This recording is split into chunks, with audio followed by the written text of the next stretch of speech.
Hi Glips team, just to say thank you very much. As I wrote to you guys, you can lock down a human being, but you can't lock down his passion. I used to firmly believe this, and yesterday, while speaking online with Kavita and all you guys, I once again believed it very firmly. It was a wonderful experience to be with you all, and I must congratulate you for your meticulous efforts. First, most important aspect is in our country where except passion, all other fronts are taken care. Uh, on this background, to give platform to thing like passion is very much important, and that too in such a professional way, right from preparing continuously, meticulously following up. Because as I say, uh, a passionate guy need not have to be organized, but when you go public, organized manner is very much important, and full marks to you all team for that. Another important aspect is selecting topics, selecting choices. See, passion has got no boundary. You can't bind passion in any particular boundary, and specifically in a country where career is measured on the scale of your marks on the subject like engineering and medical or management, and then what kind of job you get. In such kind of background, to remain passionate about something which may not be commercially viable is not many can afford, and more than that, not many can dare to afford. The best part about Glips is Glips has made available a platform to all those people who want to be passionate, who are passionate, but are afraid of taking that passionate in front of public as what people will say. And this is something, this is the biggest hurdle between you and your passion is this particular feeling that what people will say. And with this kind of platform, you guys have removed that hurdle, and my all wishes to you, let this train of passion continues via various junction, but the journey should remain without terminal. As earth is round, keep moving guys, there is no limit, infinite rounds you can make. Go on, all Glips team, thank you very much. Sanjay Deshpande. We've spoken so much about passion. A wonderful quote by the person himself who will be talking next. He says, passion is not about what it gives me. It is about what I can give my passion. So this is what our next speaker for today firmly believes in. Before I introduce Sanjay, I actually want to talk about a beautiful poem which has been written by Tanushri, the founder of Glips CCE. These words are actually some touching words from the animals to us humans. You move me from my place of peace. You stir within me an inexplicable storm. Tear me open to my vulnerabilities, leaving me confused about where I belong. This, of course, represents some of the state in which our forests are. So Sanjay Deshpande, a wildlife enthusiast who fell in love with the forest, in love with the wildlife, at the young age of 15, when he went with his friends on a school trip to Merghat. After he returned, he says he left a part of his heart back there, and yet it took him 20 long years to return to his first love, his passion, Merghat. A passion so profound that he says he does not cry for the animals, he cries with the animals. Sanjay is an eminent builder by profession and the director of the company Sanjeevani Builders. He has a beautiful philosophy which shows his passion about the forest. He says, you should always consider yourself a child of the forest, and that it is nature that parents you. That brings me to my first question, Sanjay, for you. What is it about the forest that made you fall in love with it? Sanjay, over to you. Hi everyone, and thanks Kavita and Salil and all Glips team. First of all, actually, after listening and after being the puppet show, I think you should seriously think about passion unlocked to these episodes. Actually, when we all are in lockdown, it's the passion which can unlock doors for us. And thank you all. Okay, about your question regarding forest, and now as you have named me ads, I try to live by it, child of forest. Rather, every time when I watch right from my younger days, somehow I used to envy that Mowgli character, Chaddi Pan ke Phool Khilaya sort of thing. That is the real child of forest, you can say. And well, what is forest for me?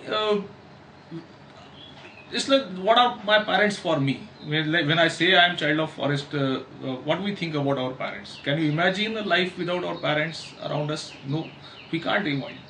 Agreed, someday things change, but sometimes you stay away from your parents. Sometimes you may not be in touch with them day to day, but at certain level you are always connected to them by some unseen bond. I think that's the forest for me. And when I went first time to my first forest, real forest visit, though I am, as I said, I am from a small town in Vidarbha. And first time when I had a look, okay, this is a photograph of one of the forest, just showing you the landscape. This is not from Melghat, but the real forest is like it just surrounds you, like Jain they say, it surrounds. You are in and out of everything. You are it, and it is you. So there only I realized, and I always believed, Kavita, ki whatever your age may be, it's not you who finds your passion finds you always. You have to be you have to be just open to that, and there I was too young to understand that my passion has found me, but it has found me and it remains somewhere inside me. 20 years later, when I again was traveling through that zone, I realized ki till that time I was lost totally in concrete jungle. As you say ki I am a builder, obviously we build concrete jungles, we try to maintain it, but coming back I took two routes. There were two routes passing to Pune coming from Amravati, and I took again the route from Melghat. And that day, that moment, I realized ki my passion has found me 20 years back, and I'm still there and still waiting for me. It may sound too philosophic, but then nature is philosophic. Nature makes you philosophic. And from there, that must be again at the age of some 34, 35, and then now this time I have found that passion has found me. And then the journey is on. Once you know it has hit you, it's like that Hotel Pennsylvania picture, that it's a zing thing.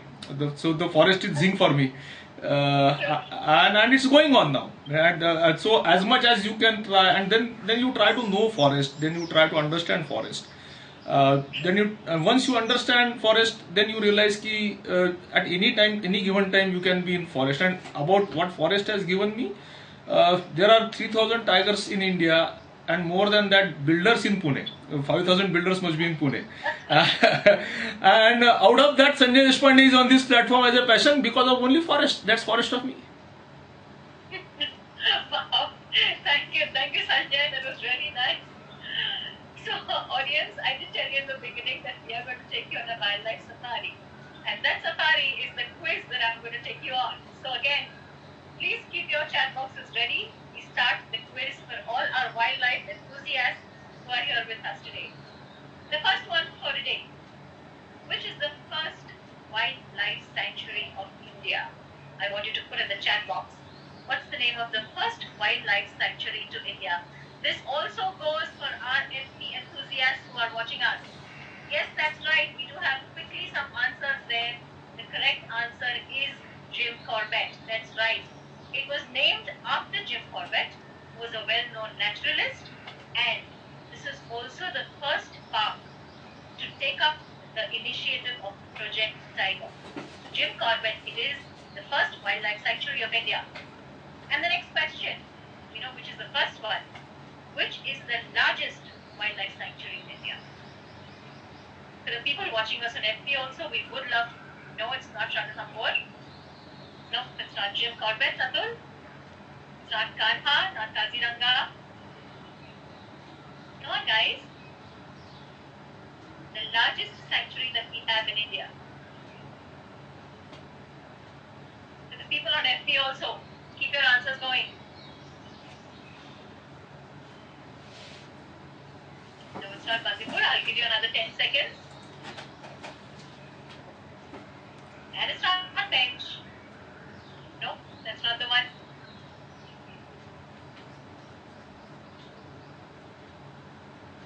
No, okay, it's not Tadoba as well. The largest wildlife sanctuary is the Rann of Kutch. It is in Kutch in Gujarat. Yes, it is also famous for its white salty desert, and it is reputed to be the largest salt desert in the world. Yes. So that is about some trivia about sanctuaries. Now it's time for some trivia about Sanjay. He writes a column for the Sakar newspaper. He supports the forests in MP and Maharashtra for providing basic necessities to the caretakers of the jungle like caps, footwear and shirts. He works as a conduit between the forest department and the corporates. He gets corporate funding so that the villages around the forests can be rehabilitated and grasslands can be made for grazing. Sanjay, this reminds me of a very beautiful and a very apt quote by Winston Churchill. He says, "You make a living by what you get, but you make a life by what you give." So Sanjay is not only preaching what he's not only practicing what he preaches, but he's also ensuring the life of his passion. Which brings me to my next question, Sanjay. All of us know that to pursue this passion, it is not easy. So what difficulties have you faced in this passion of conservation of forests? Please do tell us about it. Okay, Kavita, my personal experiences about passion is most people misunderstood hobby or recreation fun with passion. Again, philosophical, but yes, that's it. That's the way it is. Because not necessarily every time your passion comes to you easily and you are happy what doing you are. But the beauty of passion is even the discomfort during pursuing that passion, you can take it with smile. It's like a stranger hitting you kaan ke niche and your mom hitting you kaan ke niche. So you will always take your mom's kaan ke niche with much more ease than a stranger hitting you. So whatever discomfort comes to pursuing my passion and all those things, fine, they are there. But if you survive, if you come over through that particular difficulties, I think then you really deserve your passion to carry you. Speaking about difficulties and discomforts se zyada, I will see difficulties like this. See, when you say wildlife conservation, many people mix wildlife photography or their wildlife love by what their great pictures they have clicked, what great locations they have gone with wildlife conservation. No, it is not. It is wildlife photography and sharing your photographs. It one of just the aspect of the wildlife conservation. If you consider yourself as a wildlife conservation is our passion, then you have to understand the forest, and forest is not just tiger. Forest is people living around it. Forest is trees. Forest is persons working actually in the forest. As it's very easy to sit in Pune and Mumbai, our AC cabins, and download our photographs of wildlife photography and share it and get likes. But it's very difficult to live adjoining the border of the real forest where tigers roam in the open, where, as this photograph on the screen you guys might be seeing, to get a bottle of water you have to travel 2 kilometers, and that kilometers journey is through open jungle where a tiger or leopard can attack you, even the bison can attack you. It's very nice and very comfortable to share a nice photograph of a male tiger roaring on Facebook or clicking it, but it's equally scaring when you are living adjoining to that tiger's territory and you have got all a thatched roof and mud hut, and your small kid is playing outside of your hut, and then you say you love tiger, and then you say you want to save the tiger. I am sure 90% of the people will never take the name of the tiger after that kind of experience. So the most difficult part in the wildlife conservation taking as a passion is to make people understand what is wildlife. Wildlife is not just clicking photographs. Wildlife is not just going to every sanctuary and telling that I am a wildlifer. Wildlife is trying to make people understand what is forest. Wildlife is understanding forest. In one day nobody understands forest. In years people don't understand forest. And then wildlife is trying to reach out to every that person who can be a probable threat to the wildlife. Like probable threat, there are two type of threats. One is poaching, where people kill animal like tiger for making money, and one is people kill animal for their survival. Means as I'm telling you, you are a small farmer and your farm is adjoining to some forest, and that 1 acre or something farm, whatever crop it gives per year, your family depends on that. One single night or one single evening, a herd of deer came and entire your crop is gone. Tell me whether you will love that forest or deer. Your first attempt will be kill all the deers. So this is to make those people understand that agreed you are going to be sufferer. It's like staying on the border. Means on border always war is going on and firing comes from our neighboring countries, and the person whose home gets totally destroyed by the bombing, ask him about patriotism.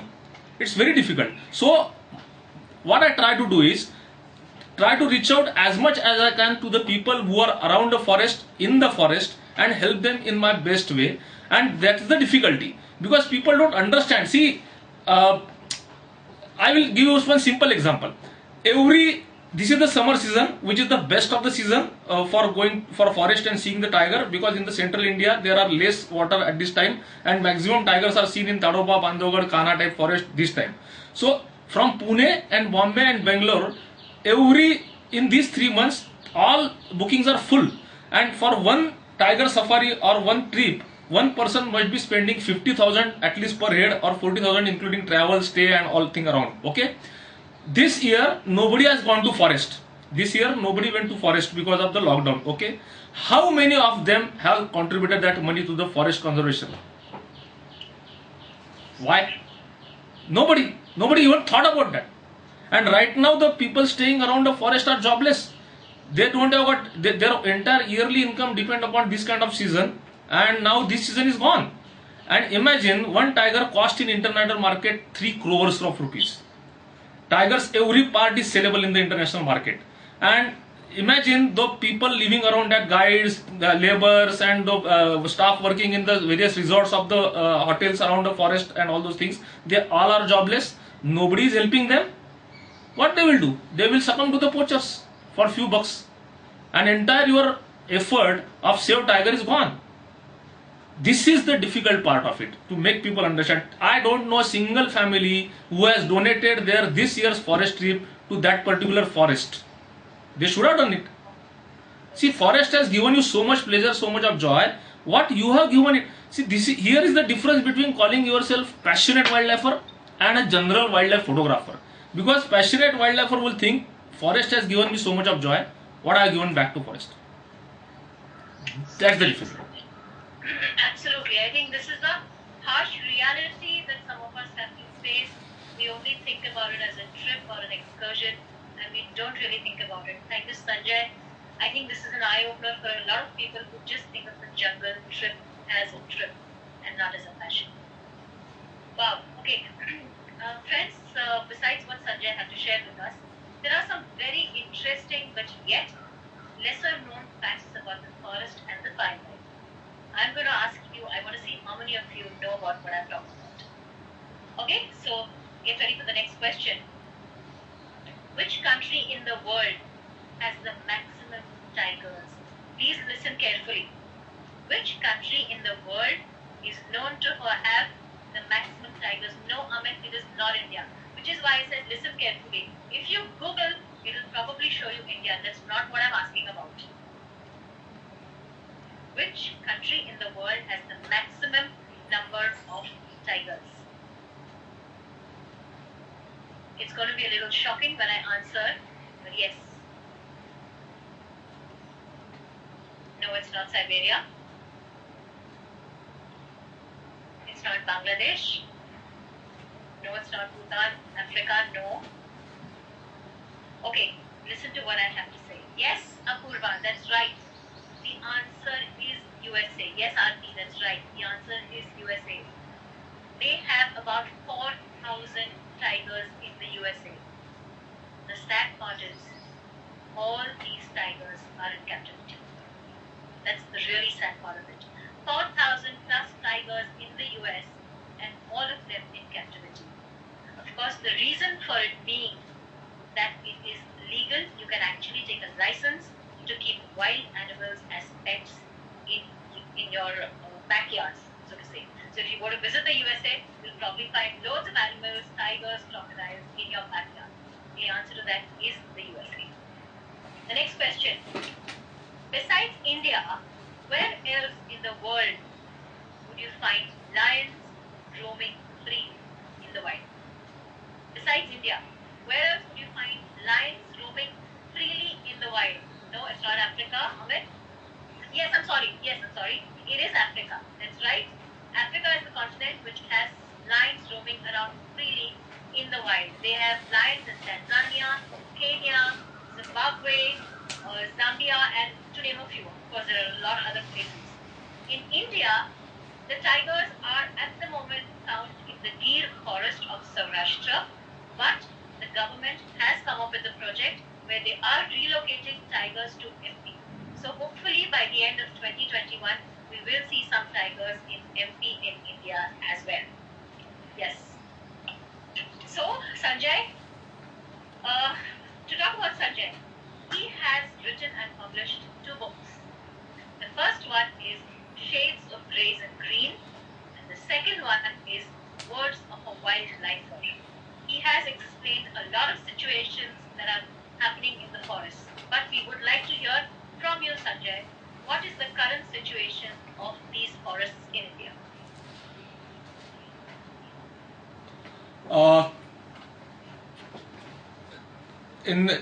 In always Hindi movies they ask कि पहले क्या सुनना चाहोगे, अच्छी बात या बुरी बात.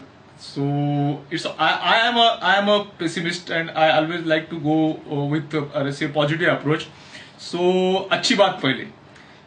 Best part is since 2014 India's tiger population is increasing, and it was at some 20 years back it was, see again figures may here and there move. It's not about figures. I always say when it's wildlife and nature, don't go by figures, go by feelings, go by what you see, what you feel, because even if I say there are a lot of tigers moving in some area and you don't see a single tiger, you will say you are a liar, your figures don't match. So figures are just sort of, you can say, like to give you an idea about something. So some 20 years back the tiger population was hit as low as 1500 to 1600, means it was on the verge of extinct from India. Okay, and India is known for getting lost to many good animals like cheetah. Last cheetah was seen in 1932 in India, and now there is no cheetah. So there was a time some 20-25 years back where we could have lost tigers also, but touchwood to every forest department and every person living around forest and working for forest, unseen faces but great job with limited resources, they have done a miracle. India is the only country in world who has increased the population of tigers, and it's very difficult. Now we have got near about 3,000 tigers. So in 20 years we doubled it. So this is a good news. This is a very good news, I will tell you. See, why tiger? Every time people say it should not be tiger centric and wildlife is about every animal. Yes, I agree. Wildlife, a true wildlifer considers every animal important. Why we are talking about tiger is like a biggest, largest predator in Indian forest, and presence of tiger means that's a healthiness of jungle. See, when you say about a man's health, you don't count his just age. You count his body mass index. We count his cholesterol. We count his BP. We count his sugar level. All these things. But what is most important of that kind of the weight and I know every lady is much more concerned about weight. So what is the most important aspect about a lady? That it's my weight, mera vajan kitna hai. So same way, if you say it's a scale of measuring the health of a forest, tiger come at the top. Means when tiger is present in some forest, he needs that kind of surrounding, he needs that kind of habitat. Tiger can't, like captivity in forest, tiger can't survive on his own. He needs forest, he needs grass, he needs prey based like deer and many other animals. Those animals need their habitat. So a chain gets completed by the existence of a tiger. That's why tiger. Please, all those who are listening, don't consider that this talk show or sharing is about tiger. This is about wildlife. We are taking tiger as just a example or a role model of side of thing. Like you can't complete Bollywood without Amitabh Bachchan. Same way. So now coming back to the our question, yes, tiger population is increasing and increased. That's a very good news. But then that was a stage one. That was a stage one, and we have completed successfully that stage one. The next challenge is more important. It's like now to give them space. That means increase the size of forest, and that's the very big problem, because only forest department is incapable of doing it. Forest department has done a great job of surviving tiger, making them live and increasing their numbers. But forest department can't increase the forest land, because that is not their alone job, that is everyone's job. And there, this 130 crore makes us a big threat. 130 crore population makes us a biggest threat. See, bad news is, despite so many efforts of forest department, every year, last year 110 tigers have died. And imagine, Kavita, out of 3000 tigers, if 110 tiger dies, if you apply that scale to 130 crore population of India, that means 4 crore deaths per year. 4 crore deaths per year. So now you can imagine the threat. And unfortunate part is that the only 30 to 40% tigers have died because of poaching, means illegal killing. Other tigers have died because of we the humans, and we are the killers of those tigers because of our wrong policies. Again, forest department alone can't make all the policies, all other departments should join the hand. It's said in our civil engineering planning that if you think about human, you will end up creating concrete jungle. If you think about vehicles, you will end up building parking lots. So unless and until you don't think about tigers and the animals, the space for them is not going to increase. And unfortunately, जैसे मंडर ना एक man में दो, see, these are the photographs you are seeing on the screen. That is all because of the encroachment 130 crore is doing. A jackal put his head in some water bucket, then a leopard falling in the well to search for the water. Tigers getting killed every day, crossing railway line, crossing highways, getting electrocuted by our man-made electric fence and whatnot. So this is the worst part of it. You see, deer feasting on the garbage which has been thrown by us. All these photographs, and this is wildlife conservation. You have to think about other animals, and you have to give them space. Agreed. You should not think about. Many times I have been confronted by the people कि अबे हमारा petrol के भाव बढ़ रहे हैं, income tax बढ़ रहा है, हमारा सेविंग नहीं हो रहा है और तुझे टाइगर बचाने की पड़ी है. Fine, I can understand that. Our problems will be there, but we have got other humans to think for our problems, to solve our problems. We have got urban department, we have got irrigation department, we have got water department, we have got police department, we have got law, we have got foreign policies, we have got defense ministry for us. These all are for humans. Which department is for tiger except forest department?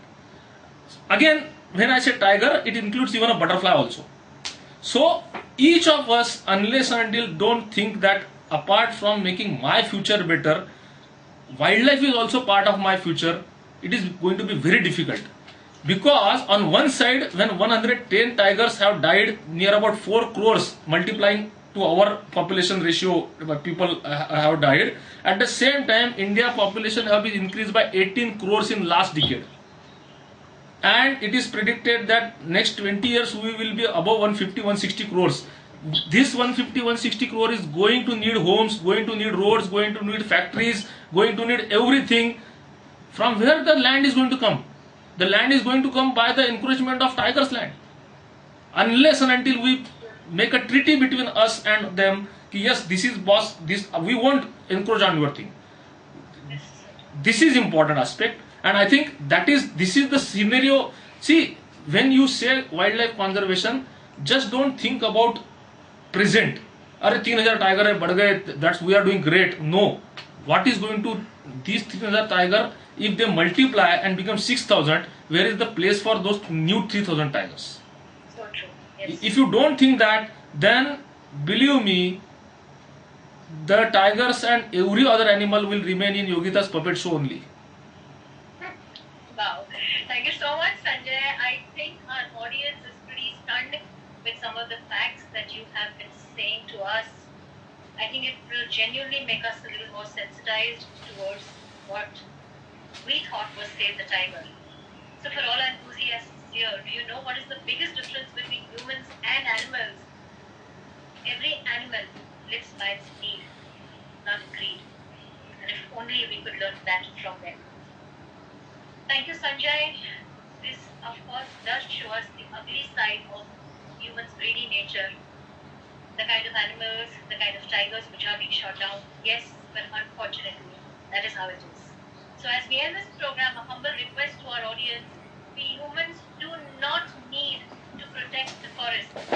We need to create an environment where the forests don't need to be protected.